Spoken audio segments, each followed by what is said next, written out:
Hello, पिछली कक्षा में हमने पढ़ा था बहुपदों को भाग देना। प्रश्नावली 1 में हमने बहुपदों को भाग देना पढ़े थे, उससे रिलेटेड क्वेश्चन करे थे। अब हम उसी कड़ी को आगे बढ़ाते हुए बहुपद चैप्टर से ही प्रश्नावली 2 पढ़ेंगे, जिसमें हम लोग देखेंगे शेषफल प्रमेय। ठीक है, जो हम लोग पिछले प्रश्नावली में पढ़े थे उस विधि को बोलते हैं दीर्घभाजन विधि, जिसमें हम लोग भाग करके हम लोग शेषफल निकालते थे।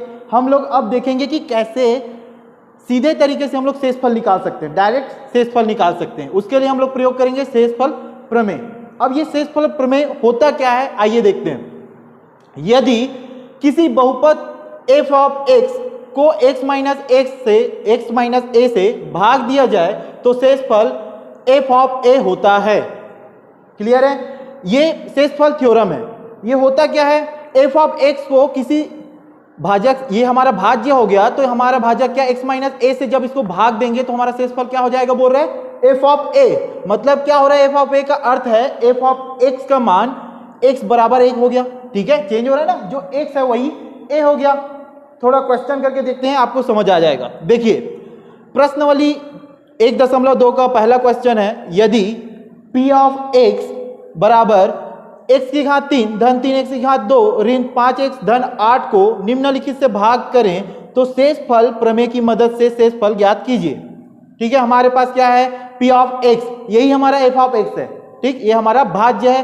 अब भाजक क्या दे रखा है, पहला x धन 1, तो हम लोग लिख लेते हैं। पहला क्वेश्चन दिया है x धन 1, हमारा भाज्य है पहला का पहला, हमारा भाज्य है। हम लोग भाज्य को हम लोग किससे शो करेंगे, p of x। p of x क्या दे रखा है, x की घात 3 धन 3x की घात 2 ऋण 5x धन 8।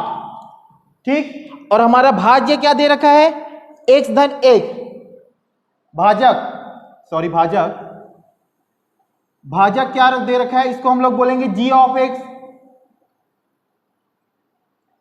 बराबर दे रखा है x धन 1। इस तरीके से अब हम लोग देखिए शेषफल थ्योरम में क्या होगा, हम लोग क्या करते हैं, इस g ऑफ x को मान लेते हैं 0। माना g ऑफ x बराबर क्या, 0, तो क्या निकल जाएगा, x धन g ऑफ x का मान क्या है, x धन 1 बराबर 0। तो यहां से हमारे x का मान क्या निकल जाएगा, x बराबर ये धन 1 उधर जाके ऋण 1। इस तरीके से हमारा क्या निकल गया, x बराबर ऋण 1। या इसी को हम लोग यदि शेषफल थ्योरम में देखें तो क्या बोला है, x बराबर a, यही हमारा x बराबर ऋण 1 जो निकला, यही हमारा x बराबर a है। ठीक है, अब क्या करते हैं, f ऑफ a निकालते हैं, इसी को मान लो a। ठीक, किसके हिसाब से, शेषफल प्रमेय के अनुसार। अब x बराबर जो ऋण 1 निकला है, अब इसका मान हम लोग कहां पे रखते हैं, p ऑफ x पे। क्या होगा, चलो रखें, क्या लिख लेते हैं, पहले जो मान निकला है x का मान p ऑफ x में या भाज्य पर रखने पर हमारा p ऑफ x। ठीक, तो क्या हो जाएगा, p ऑफ x में p ऑफ x की जगह क्या है, ऋण 1, ये ऋण 1 बराबर x का क्यूब, यहां भी x है तो ऋण 1 पूरे का क्यूब धन 3 गुना ऋण 1 पूरे की घात 2 ऋण 5 गुना ऋण 1 और क्या है, धन 8। इस तरीके से हो गया। जहां भी हमारे पास x वाला पद था वहां पे हम लोग क्या कर दिए, ऋण 1 जो हम लोग निकाले थे। अब सॉल्व करते हैं, तो हमारा यही हमारा शेषफल है। क्यों शेषफल है, यहाँ पे बोला गया है कि f ऑफ x को x ऋण a से जब किसी भाग दिया जाए तो शेषफल क्या होगा, f ऑफ a। तो हम लोग क्या माने, यही तो a है। ठीक है, तो इसको क्या लिख सकते हैं हम लोग, p ऑफ ऋण 1।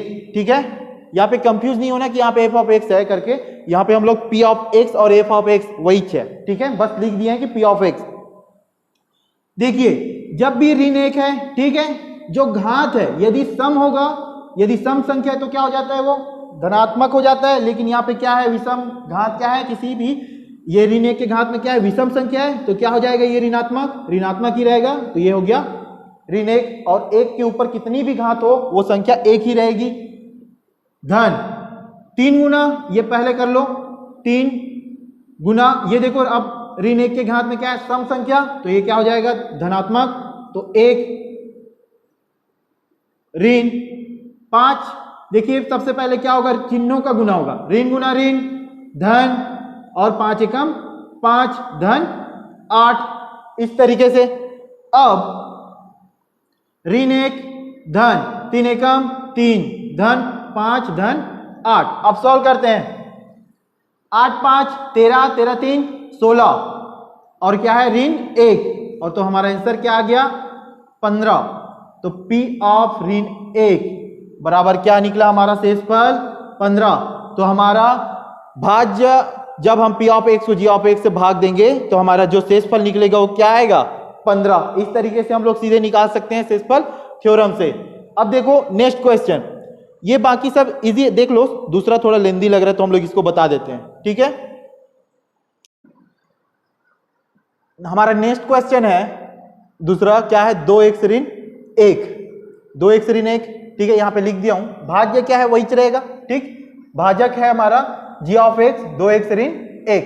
हम लोग क्या मानते हैं, माना g ऑफ x बराबर क्या मान लिए 0, तो क्या हो जाएगा यहां से 2x ऋण 1 बराबर 0, तो यहां से निकल जाएगा ये 2x, ये ऋण 1 उधर जाके क्या हो जाएगा धन, ये हो गया धन 1, यहां से x बराबर क्या निकल जाएगा 1/2, तो यहां से हमारा जो x बराबर 1/2 निकल गया, यही हमारा क्या है a। अब हमें P ऑफ a हमारा शेषफल होता है, ठीक है, तो डायरेक्ट हम लोग क्या कर सकते हैं, अब इस x के मान को हम लोग यहां पे रखते हैं, x का मान P ऑफ x में रखने पर P ऑफ x क्या होगा, P ऑफ हाफ 1/2, और क्या हो जाएगा x की घात 3 है, क्या लिख सकते हैं इसको 1/2 पूरे की घात 3 धन 3 गुना x क्या है 1/2 और पूरे की घात क्या है 2 ऋण 5 गुना क्या है 1/2 और ये क्या है धन 8। अब चलिए सॉल्व करते हैं। 1 का क्यूब 1 ही रहेगा, 2 का क्यूब 8 धन 3 और इसका 3 गुना 1 का स्क्वायर 1 और 2 का स्क्वायर 4 ऋण 5 एकम 5 और ये 2 धन 8, इस तरीके से। अब क्या करेंगे 1/8 धन 3 एकम 3 3/4 ऋण 5/2 धन 8, ठीक क्लियर है। अब यहां से एलसीएम ले लेंगे, तो इन सभी संख्याओं का एलसीएम क्या होगा 8, इसको अलग रख दिए रहो, बाद में कर लेंगे।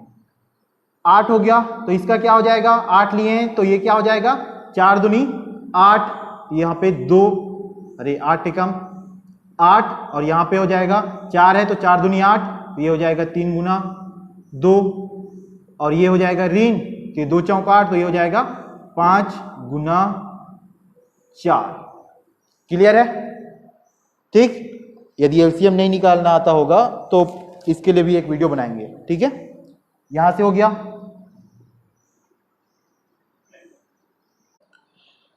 इसके बाद मैं यहां लिख रहा हूं, तो फिर क्या हो जाएगा 1 धन 3 दूनी 6 ऋण 5 चौक 20, एलसीएम क्या लिए 8 और यहां पे हो गया धन 8। सॉल्व करेंगे क्या हो जाएगा, ये ऋणात्मक है ये दोनों धनात्मक है, क्या ये हो गया 7 और 7 में 20 घटा दिए क्या आ जाएगा 13 और बड़ी संख्या का चिन्ह क्या है ऋण, तो ऋण बटे 8 धन 8।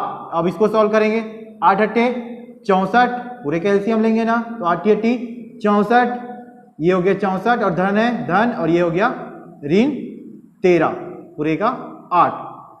फिर क्या आ जाएगा ऋण 13 में, अब 64 ये दोनों देखो 13 का चिन्ह क्या है ऋण है, 64 का चिन्ह क्या है धन, तो दोनों घटेगा और 64 में 13 घटेगा तो क्या आएगा 51 और बड़ी संख्या के चिन्ह क्या है धन, तो चिन्ह रहेगा धन और नीचे क्या 8, ठीक। तो यही हमारा क्या है शेषफल, ये है हमारा आंसर हो गया।